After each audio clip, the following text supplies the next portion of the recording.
காஞ்சிபுரம் மாவட்ட ஆட்சியர் அலுவலக வளாகத்தில் உள்ள அண்ணா காவல் அரங்க மைதானத்தில் காஞ்சிபுரம் மாவட்ட மக்கள் மற்றும் பள்ளி கல்லூரி மாணவ மாணவியர் பயன்பெறும் வகையில் மாவட்ட நிர்வாகம் மற்றும் தென்னிந்திய புத்தக விற்பனையாளர் மற்றும் பதிப்பாளர் சங்கம் சார்பில் 4வது மாபெரும் புத்தக திருவிழா நடைபெற்றது. கடந்த 19ஆம் தேதி தொடங்கிய இந்த விழா 11 நாட்கள் நடைபெற்றது. இதன் நிறைவு விழா மாவட்ட ஆட்சியர் கலைச்செல்வி தலைமையில் நடைபெற்றது. இப்புத்தக திருவிழாவில் அமைக்கப்பட்டிருந்த புத்தக அரங்குகளில் 1000க்கும் மேற்பட்ட எழுத்தாளர்களின் படைப்புகள், லட்சத்திற்கும் மேற்பட்ட புத்தகங்கள் இடம்பெற்றிருந்தன. இத்துடன் வேலைவாய்ப்புக்கு வழிகாட்டும் அரங்குகளும் இந்த புத்தக விழாவில் இடம்பெற்றிருந்தன.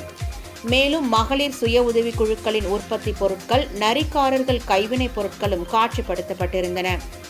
இப்புத்தக திருவிழாவிற்கு சுமார் 8 லட்சம் பார்வையாளர்கள் வருகை தந்தனர்.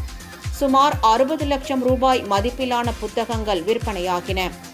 பள்ளி மாணவ மாணவியர் 1500க்கும் மேற்பட்டோர் கலை நிகழ்ச்சிகளில் பங்கேற்று தங்களது திறமைகளை வெளிப்படுத்தினர்.